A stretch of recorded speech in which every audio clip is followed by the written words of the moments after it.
When a conservative speaks on a college campus, anything can happen.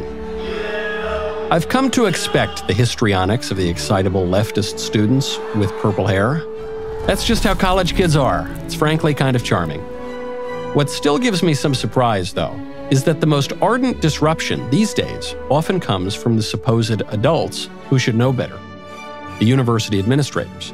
Just days before I was scheduled to speak at the University of Wisconsin-Madison, left-wing administrators tried to shake down the students for a last-minute, unprecedented security fee totaling well over $4,000. From me, little old me.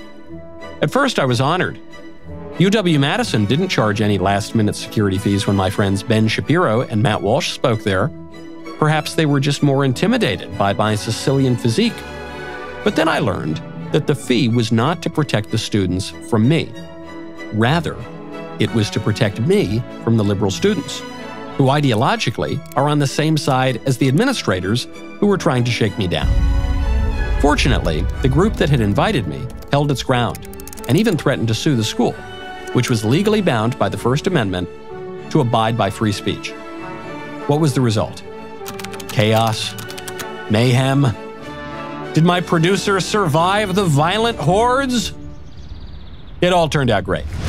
Hundreds of people came in, they filled all the seats, and they were polite for almost the whole time. I'm standing here now, a biological male wearing a dress with a pair of leggings. Do you sincerely believe that I should be subject to punitive justice on the basis of what I'm wearing? And if so, are you willing to turn yourself in for wearing women's panties in your gay college film? I say almost the whole time because a couple students, one who called himself transgender and another who called herself non-binary, became a bit more pointed during the Q&A. I was happy to answer their questions. So happy, in fact, that we all decided to sit down and have a conversation after the event. Demi? Ferris? First of all, thank you for coming to the lecture, and then thank you for your questions, and then for sitting down. I take it you did not agree with me coming in. Did I persuade either of you? No. No. No? No. Okay. Not particularly, no. The topic of the conversation was abortion. Mm-hmm. You asked about transgenderism. I did. I didn't persuade you on that. No, not really.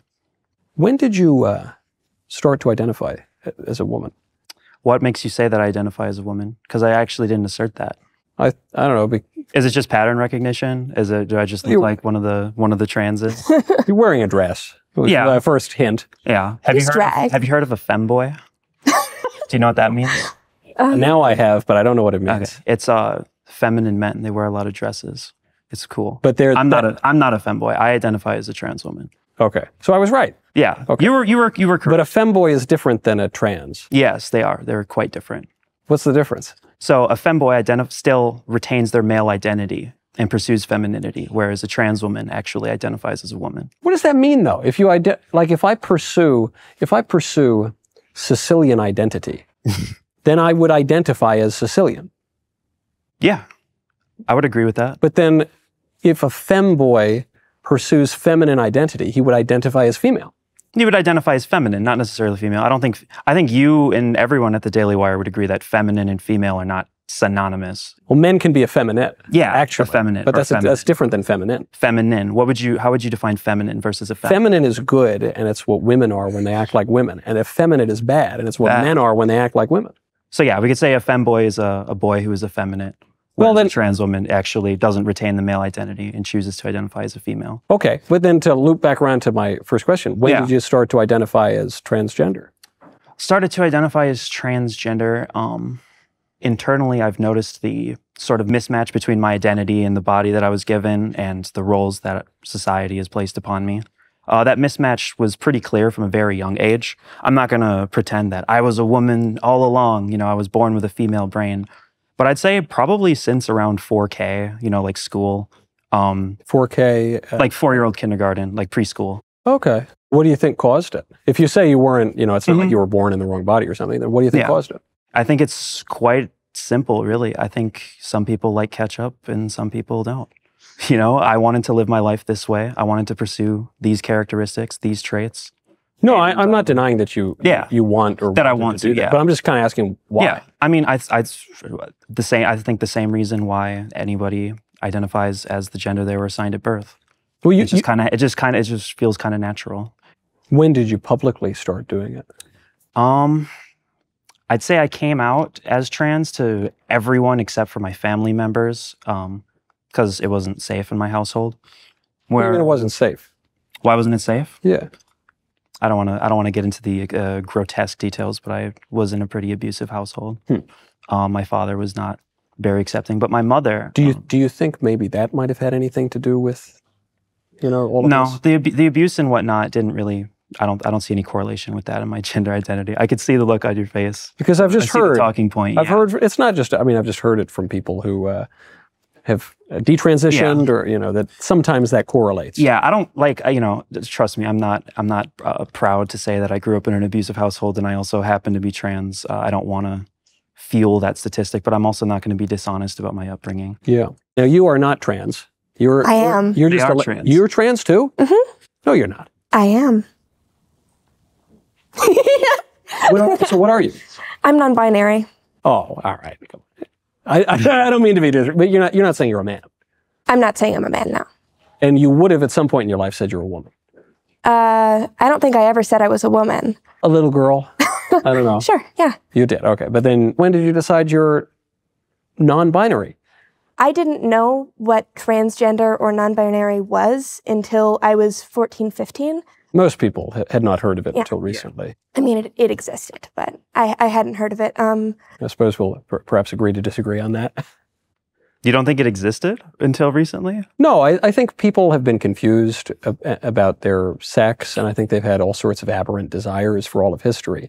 But I don't think it's a real category, basically. So I don't mean it in any disrespectful way. I just don't think it's possible to have a male body but be a female, because I don't think that's how body and soul or how identity actually works. So I think what we're saying is that transgenderism, let's just say as an ideology, has existed for a very, very long time. Yeah. The first books that were burned in the Holocaust were about transgender people, about sexual studies. Well, yeah, there was all sorts of sort of sexual, and it goes back obviously much further than the 1940s. People had these desires. But it is I suppose the difference would be transvestitism has existed for all of history, always been sort of, cabarets and red light districts and things like that. But the ideology, meaning the view that a man could say he really is a woman, or a woman could say she really is multiple, they or them, or not either a man or a woman, that's a relatively new ideology.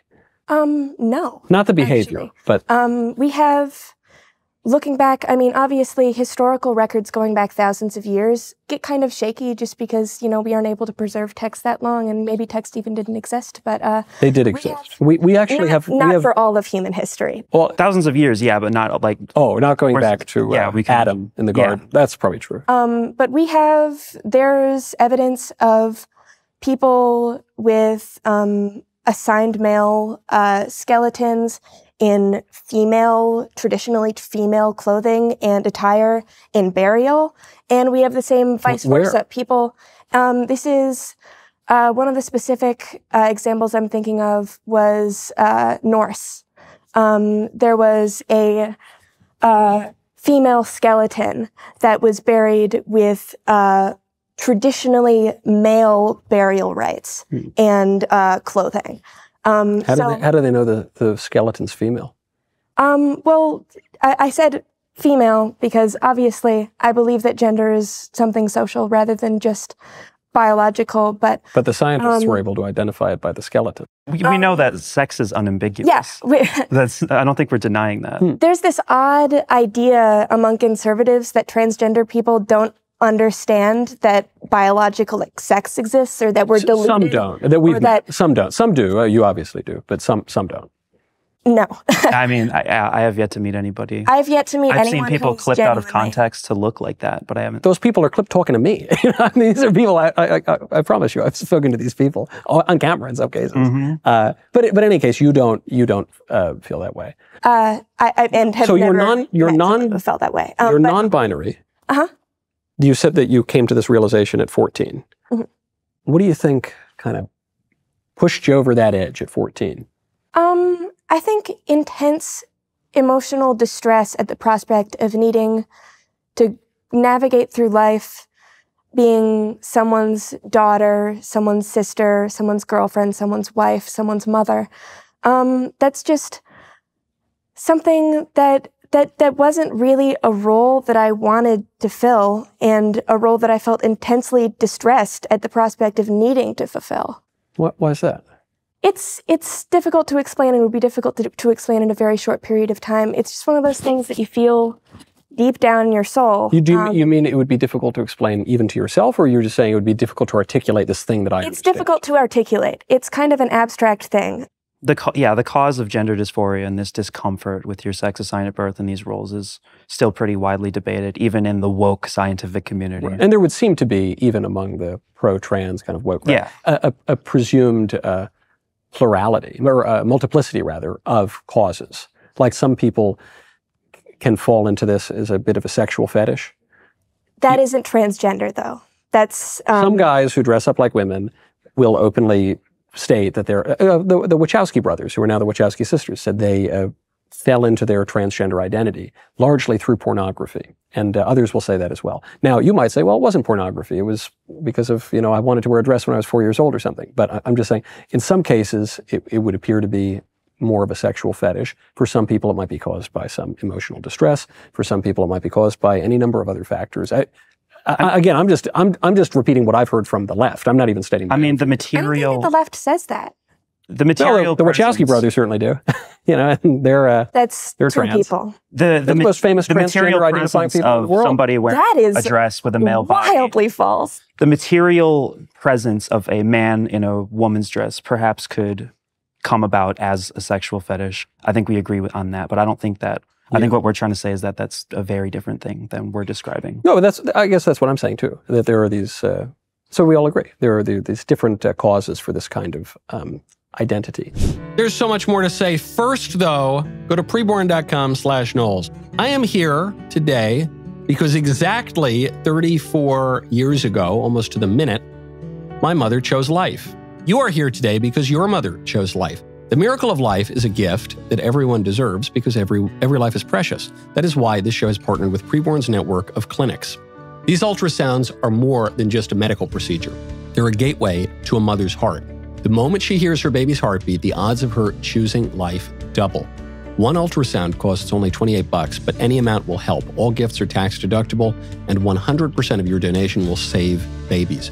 To donate securely, dial pound 250, say the keyword baby.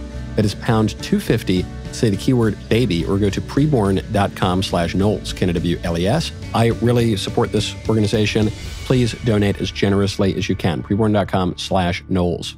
You came not to talk about transgenderism. You asked me about abortion. Mm-hmm. So you support abortion. Absolutely. And you support it. Do you support abortion?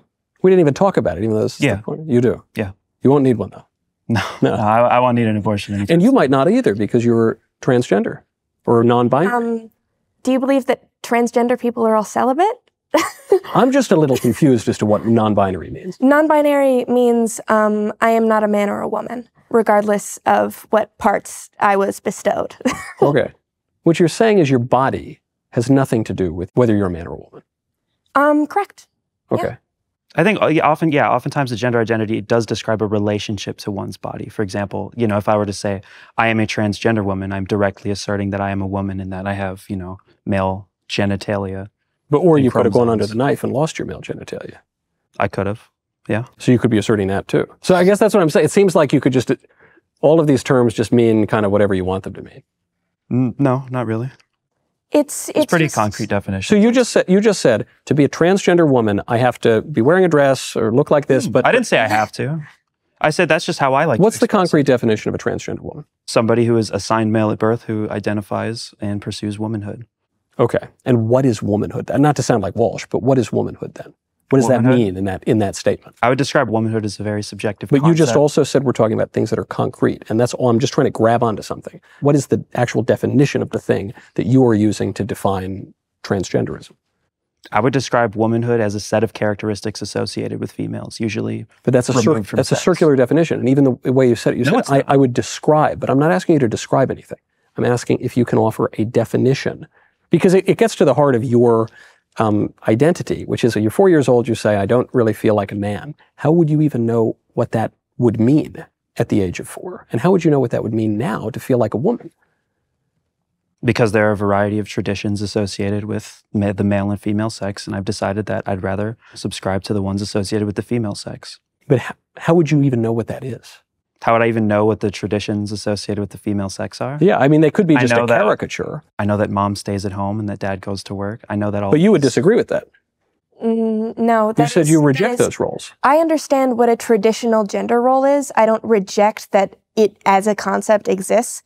I'm not comfortable with these social expectations. Therefore, I am going to adhere to different social expectations that are generally assigned to the opposite sex. Yeah, it is. No, you're not. I'm saying it right now. Well, now you are, but that's not previously what you said. Previously, what you said was there are these different social expectations associated with being a woman, and I so wanted to avoid them that I no longer call myself a woman.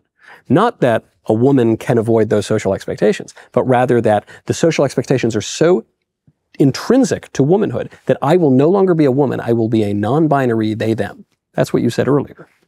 You see the conflict, the contradiction there. Yes, I understand where your confusion came from. So I don't want to adhere to the social norms generally pushed onto women. And I also feel intense discomfort when being called with feminine pronouns, when being called a woman, when being perceived as a woman. Yeah. And I understand those things aren't necessarily under my control, so, water off a duck's back. But I feel discomfort with that, therefore, I choose to reject it. Okay. Would you, just to tie it up, I don't want to spend the whole time talking about the issue that you wanted to talk about, would you ever get an abortion? I could come up with a circumstance in which I would. I highly doubt that such a circumstance would arise. Why wouldn't you? Mostly just because those circumstances, I've never been pregnant. I do not foresee being pregnant in my future. Okay, but why wouldn't you in principle, I guess? In principle, I have no issues with it. Past certain points of development, I do believe you can start ascribing personhood to a fetus. What would the point be then? What would the point be? Because you said, look, there's a point at which I would start to ascribe personhood, and then presumably you wouldn't have the abortion. So what is that point? I'm not a doctor. And this isn't something that I've considered very much because, again, I don't foresee myself being pregnant. Sure. But you intuit. I mean, you're obviously concerned about the issue of abortion. You showed up to this lecture tonight to ask me this long question about it. So you intuit that there is some point, at least, in gestation where the baby would be a person and then it would be kind of wrong to abort the baby. So that's me personally. Yeah, so I'm asking about your personal opinion. That anyone should be forced to give up their bodily autonomy to save the life of another person, even if you're considering a fetus to be a baby, even if you're considering a fetus to be a baby from the beginning. So then why did you bring up the personhood thing? You just said, look, I would... That's how I feel. But I don't believe that the way that I feel should necessarily decide what other people do with their bodies and their lives. You don't think that your conclusions are sound? You don't think that you perceive the truth? I'm just not... You don't think your logic is too good? I think that believing that my perspective is universally correct, I think that that's hubris. I'm a human being. But you came here to tell me that my views are wrong and your views are right. I do believe that people have the right to self-determination very firmly. But you would force me to live in a society that tolerates abortion. I don't think that you're being personally affected by that. It's not affecting your right to self-determination. It's not affecting the way that you live your life. Right. So you're forcing me to base my political judgments on your conception of self-determination. Don't you think that's a little coercive? Isn't that a little bit of hubris that you're showing here? Well, this is odd.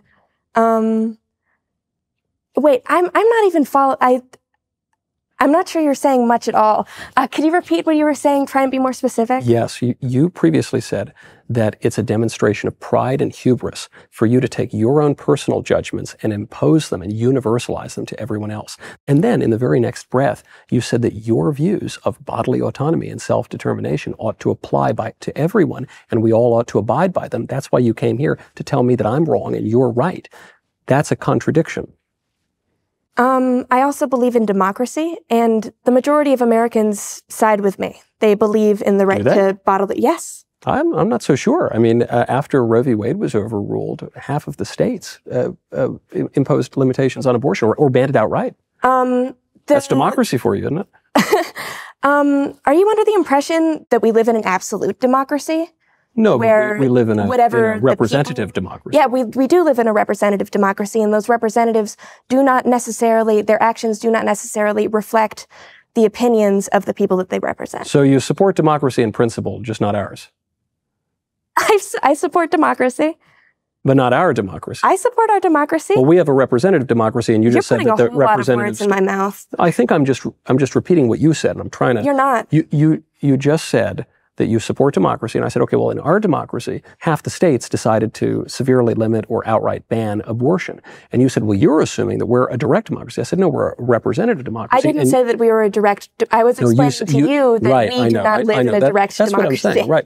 But then I said, right, we live in a representative democracy. And you said, well, that's not representative of the people. But then what that would mean is you support some kind of democracy in theory, but you don't support the actual one we have here, which outlaws abortion in half the states after Roe v. Wade is overruled. I prefer democracy to actually genuinely represent the feelings and best interests of the people living in that democracy. What if 50% plus... Every once in a while, I mean, do you believe the government, do you 100% agree with the government of the United States on everything all the time? No, I sometimes... And would that mean that you hate democracy in America? No, I think sometimes most people disagree with me.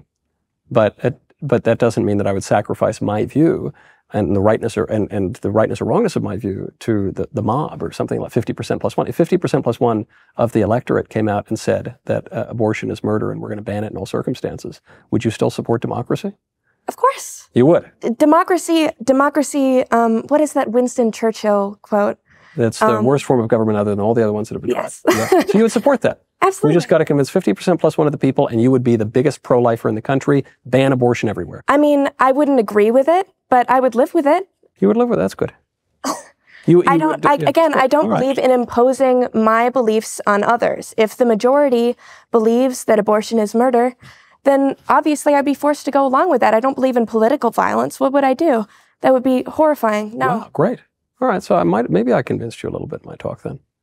No. That's what it sounds like I did. But saying that I'm not against political violence doesn't mean... You said you would support... I wouldn't try and support the outlawing of abortion if most people wanted it. I don't think they're saying that they would totally comply with the social acceptability of being pro-life. I think they would still try to convince people within the marketplace of ideas what they believe in. Okay, so you wouldn't accept what the majority. I think when they say you just try to convince them otherwise. Yes, I think they're trying to say they wouldn't override democracy with political violence. They're not saying that. Oh, well, that's good. No one had suggested that. Yeah, that would have been terrible. Demi, thank you very much. It's great to talk to you, Ferris. I don't know whether or not I ultimately convinced Demi and Ferris.